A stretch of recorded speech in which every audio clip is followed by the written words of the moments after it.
Good morning students. देखिए हमने पिछले क्लास में क्षेत्रमिति के अंदर आयत और वर्ग के बारे में पढ़ा था, जिसके अंदर हमने उसके कुछ फॉर्मूले भी देखे थे और उनके बारे में जानकारी दी थी और साथ में समझा था कि आयत क्या होता है और वर्ग क्या होता है। इसके बाद में आज हम लोग पढ़ेंगे कि घन और घनाभ क्या होता है, इसकी आकृति कैसी होती है, इनके फॉर्मूले क्या होते हैं। ठीक है, ये वाली चीजें हम लोग यहाँ पर पढ़ेंगे। इसके बाद में इसके आगे की क्लास में हम लोग आयत वर्ग घन और घनाभ इससे जुड़े हुए कुछ क्वेश्चन हल करेंगे, ताकि हमें क्वेश्चन सॉल्व करने का जो पैटर्न है वो भी हमें अच्छे से पता चल सके। तो देखो, कल हमने आयत और वर्ग के बारे में बात की थी। अब हम लोग आज घन और घनाभ के बारे में पढ़ेंगे। तो घन और घनाभ जो है वो भी एक प्रकार से आयत और वर्ग से जुड़े हुए। देखिए किस तरह से। सबसे पहले मैं बात करता हूँ यहाँ पे, देखो घन की। तो घन में आपकी क्या होता है कि प्रत्येक पृष्ठ जो होता है वो बराबर होता है।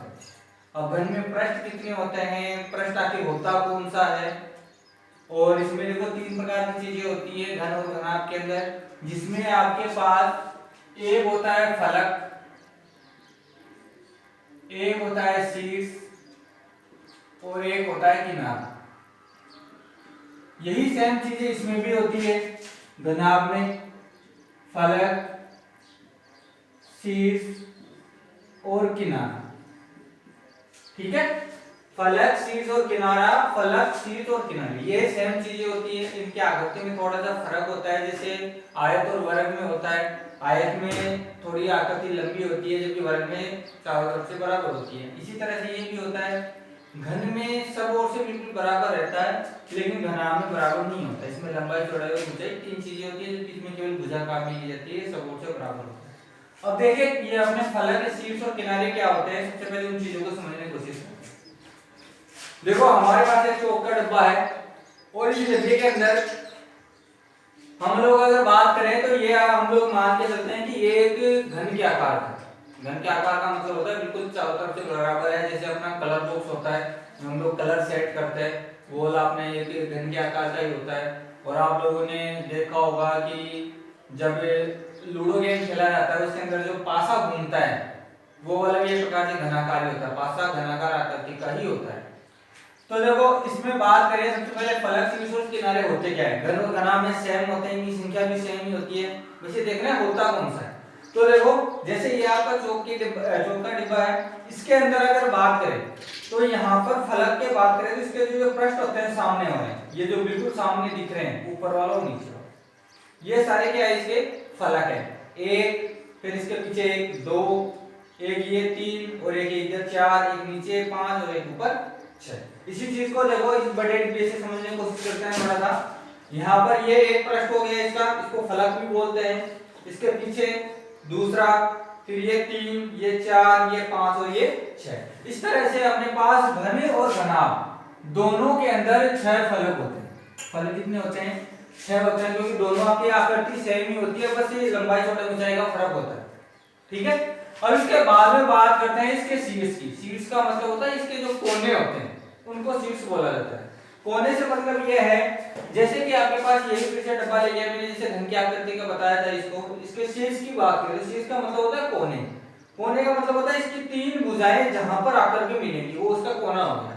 जैसे ये भुजा, ये भुजा और ये तीनों आकर के यहाँ पर मिल रही है, ये क्या हो गया, इसका कोना। इसके कोने गिनते हैं कितने, एक, दो, फिर तीन, चार। ये चार कोने ऊपर है तो चार ही नीचे है, एक, दो, तीन, चार। टोटल कोने कितने हो गए, आठ। कितने हो गए, आठ। और घनाभ में गिनेंगे तो घनाभ में भी कोने कितने आएंगे, आठ। जैसे ईंट होती है घनाभाकार आकृति की होती है, कमरा हम लोग घनाभाकार आकृति का मान के चलते हैं। ठीक है, इसके बाद में बात करते हैं हम लोग किनारों की। तो देखो किनारों की बात करें तो ये जो लंबी लाइन है यहाँ पर, जहां पर दो कोने आपस में मिल रहे हैं, ये सारे क्या कहलाते हैं, किनारे कहलाते हैं। अब इन किनारों को गिनते हैं। इन किनारों को गिनने में हम लोग अक्सर गलती करते हैं, तो ध्यान से देखना। मैं इसके सामने वाले पृष्ठ की बात करता हूँ, ये ऊपर वाला जो पृष्ठ है, सबसे पहले इस वाले की। तो इस वाले पृष्ठ में अगर किनारे गिने जाए तो देखो एक, दो, तीन और चार।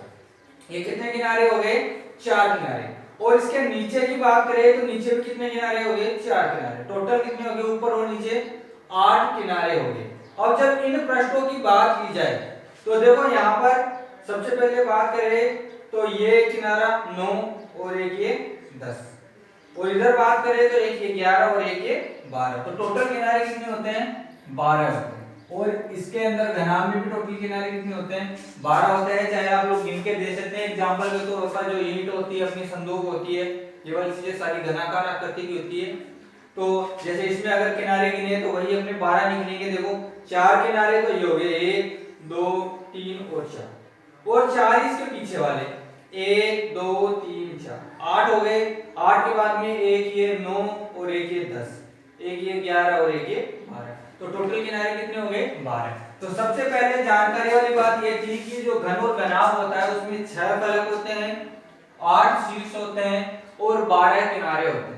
इसके बाद में हम लोग अगर बात करें इसका जो प्रत्येक फलक होता है, प्रत्येक फलक उसकी आकृति कैसी होती है। अभी आपको बता दिया कि फलक होता क्या है।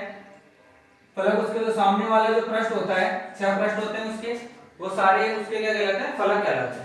जैसे ये वाली आकृति है, इसमें ये भी एक फलक है, ये भी एक फलक है, 2 3 4 5 और एक ऊपर वाला 6, ये टोटल 6 फलक हो गए। तो प्रत्येक फलक किस आकृति का होता है। अभी मैंने बताया घन में सभी ओर से सारी भुजाएं बराबर होती है, और भुजाएं अगर बराबर हो तो आयत और वर्ग के अंदर अगर बात करें तो कौन सी आकृति होती है वर्ग की होती है। तो इसलिए जो घन होता है उसका प्रत्येक पृष्ठ 6 होते हैं, 6 के 6 वर्गाकार आकृति के होते हैं। कौन सी आकृति के होते हैं वर्गाकार आकृति के होते हैं। सारे 6 फलक होते हैं वो वर्गाकार आकृति होते हैं, जबकि घनाभ के अंदर हमारे आयताकार आकृति के होते हैं, समान लंबाई की नहीं होती है। देखो ये वाला फलक है, इसको देखेंगे तो ये लंबाई और चौड़ाई का काम कर रहा है। यहाँ पर इस वाले फलक की बात करें तो ये लंबाई होगी, ये चौड़ाई होगी। तो इस तरह से सारे फलक अलग अलग होते हैं। तो यहाँ पर प्रत्येक फलक जो होता है वो अपने कैसा होता है आयताकार, प्रत्येक फलक कैसा हो गया आयताकार। तो घन और घनाभ के बारे में हमने अब ये पता कर लिया कि घन के अंदर प्रत्येक फलक वर्गाकार होता है, घनाभ में प्रत्येक फलक आयताकार होता है। घन और घनाभ में फलक शीर्ष और किनारों की संख्या क्रमशः 6 8 और 12 होती है, और दोनों के लिए ये समान होती है। इसके बाद में देखो हम लोग बात करते हैं इनके जो फॉर्मूले होते हैं उनके बारे में, इनके जो सूत्र होते हैं उनके बारे में। तो देखो सबसे पहले बात करते हैं हम लोग घन के बारे में। यहां पर देखो आपके पास एक चीज आती है घन का, सबसे पहले संपूर्ण पृष्ठीय क्षेत्रफल, संपूर्ण पृष्ठीय क्षेत्रफल।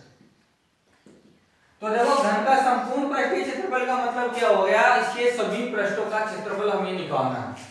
सभी पृष्ठों के क्षेत्रफल से मतलब है आपके पास घन में 6 पृष्ठ होते हैं और 6 के 6 पृष्ठों का क्षेत्रफल हमें ज्ञात करना है।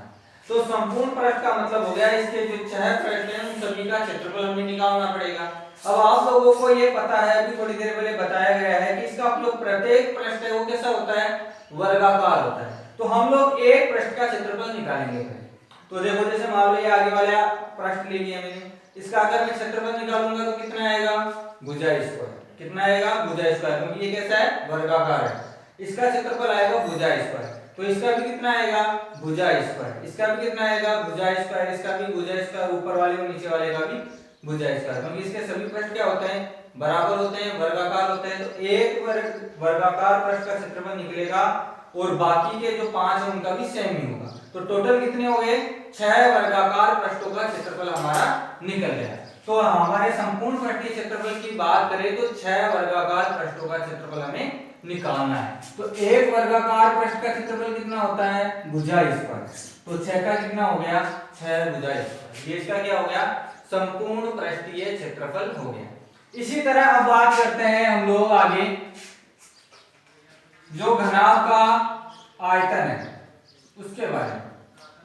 देखिए घनाभ के आयतन का अभी मैंने आपको बताया था पिछले क्लास में कि आयतन का मतलब क्या होता है किसी भी चीज की किसी दूसरी चीज को ग्रहण करने की क्षमता कितनी होती है।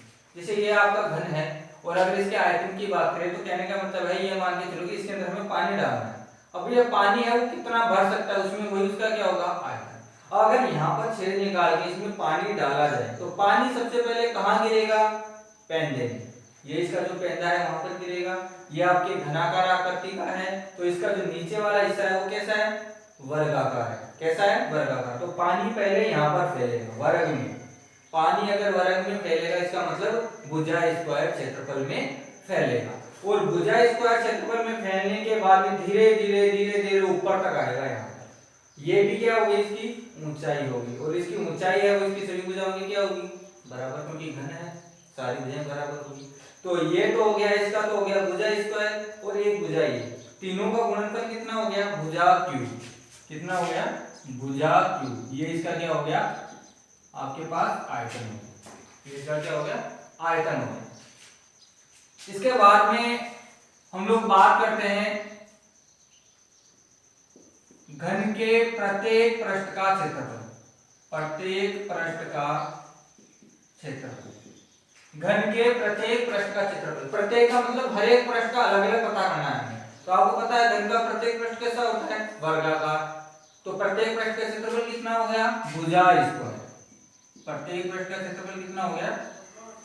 भुजा स्क्वायर हो गया। ठीक है। इसके बाद में हमारे पास आता है घन के विकर्ण की लंबाई। घन के विकर्ण की लंबाई। तो देखो घन के विकर्ण की लंबाई हमारे पास होती है √3 इंटू भुजा। ये इसका फॉर्मूला होता है घन के विकर्ण की लंबाई √3 इंटू भुजा। इसी तरह से हम बात करें घनाभ के बारे में, तो घनाभ का संपूर्ण पृष्ठीय क्षेत्रफल। घनाभ का संपूर्ण पृष्ठीय क्षेत्रफल।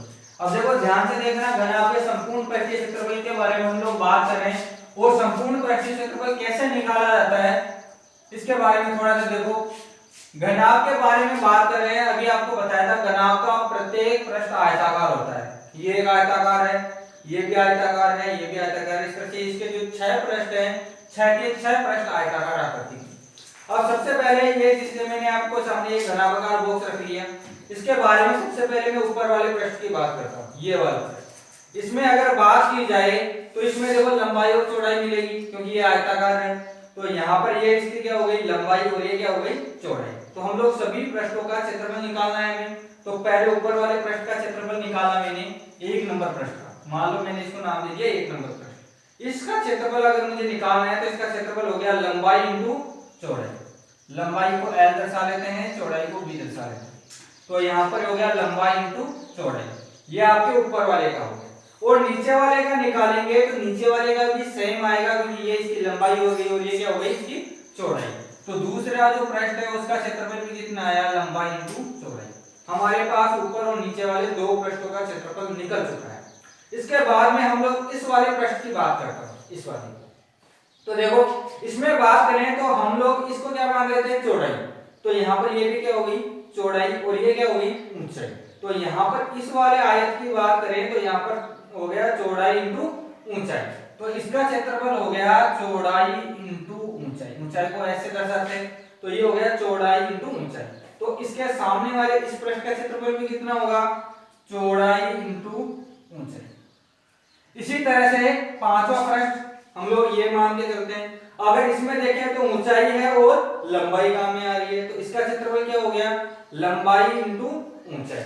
इसका क्षेत्रफल हो गया लंबाई इंटू ऊंचाई, और जो इसके सामने वाला पृष्ठ है ये वाला, इसका भी क्या होगा? लंबाई इंटू ऊंचाई। ये आपने जो 6 पृष्ठ थे आयताकार, उनका क्षेत्रफल आपने पता कर लिया। अब इसका संपूर्ण पृष्ठ ये यानी सभी को मिला करके आपको पता करना है कितना होगा। तो देखो यहाँ पर बात करें L into B, L into B कितनी बार आ रहा है? 2 बार। तो यहाँ पर हो गया 2L इंटू बी, प्लस यहाँ पर B इंटू एच, और B इंटू एच कितनी बार आ रहा है? 2 बार। इन दोनों को साथ में ले लिया, B इंटू एच, प्लस यहाँ पर L इंटू एच कितनी बार आ रहा है? 2 बार। तो L इंटू एच। देखो यहाँ पर कॉमन क्या आ रहा है? तीनों में 2, तो अंदर क्या बचा? L into B, B into H, और H इंटू एल। तो यही आपका क्या होता है? संपूर्ण पृष्ठीय क्षेत्रफल का सूत्र होता है 2 ब्रैकेट लंबाई इंटू चौड़ाई, प्लस चौड़ाई इंटू ऊंचाई, प्लस ऊंचाई इंटू लंबाई। तो यहाँ पर संपूर्ण पृष्ठीय क्षेत्रफल हो गया 2 ब्रैकेट लंबाई इंटू चौड़ाई, प्लस चौड़ाई इंटू ऊंचाई, प्लस ऊंचाई इंटू लंबाई। इसके बाद में बात करते हैं इसके आयतन की। तो देखो बताया था कि आयतन का मतलब क्या होगा कि किसी चीज में एक प्रकार से ये मान के चलो कि पानी ही डालना है। तो जैसे ये आयताकार डिब्बा है और इसके अंदर में पानी डालना है, जैसे अभी घनाकार में डाला था, तो इसके अंदर जैसे ही पानी डालेंगे तो पानी जाके सबसे पहले कहाँ गिरेगा, इसके तल में। तो इसका तल कैसा है, आयताकार, तो ये आयत का क्षेत्रफल, इसमें पानी फैलेगा पहले। तो ये हो गया लंबाई इंटू चौड़ाई। यहाँ पर पानी फैलने के बाद में पानी धीरे धीरे ऊपर चढ़ेगा, यानी कुछ ऊंचाई तक ऊपर भी आएगा। तो इसका आयतन क्या हो गया, लंबाई इंटू चौड़ाई इंटू ऊंचाई। तो यहाँ पर इसका आयतन हो गया लंबाई इंटू चौड़ाई इंटू ऊंचाई, ये इसका आयतन हो गया। इसके बाद में आता है आपके प्रत्येक पृष्ठ का क्षेत्रफल। तो इसका प्रत्येक पृष्ठ कैसा होता है, आयताकार, प्रत्येक पृष्ठ का क्षेत्रफल। तो इसका प्रत्येक पृष्ठ अपना होता है आयताकार, और आयत का क्षेत्रफल क्या होता है, लंबाई इंटू चौड़ाई। ये इसके प्रत्येक पृष्ठ का क्षेत्रफल हो गया। इसके बाद में आता है इसके विकर्ण की लंबाई, विकर्ण की लंबाई। घनाभ के विकर्ण की लंबाई तीनों भुजाओं के वर्ग के योग के वर्गमूल के बराबर होती है। यानी कि घनाभ का विकर्ण जो होता है वो होता है लंबाई स्क्वायर प्लस चौड़ाई स्क्वायर प्लस ऊंचाई स्क्वायर, और इस पूरे का वर्गमूल। ये आपके घनाभ के विकर्ण की लंबाई होगी। तो यहाँ पर आपके सामने कुछ फॉर्मूले हो गए, कल आपके आयत और वर्ग के थे, आज आपके हो गए घन और घनाभ के फॉर्मूले। कल हम लोग इन्हीं टॉपिक पर लेते हुए कुछ क्वेश्चन हल करेंगे, ताकि आपके ये जो फॉर्मूले हैं वो आपके अच्छे से क्लियर हो जाए। धन्यवाद।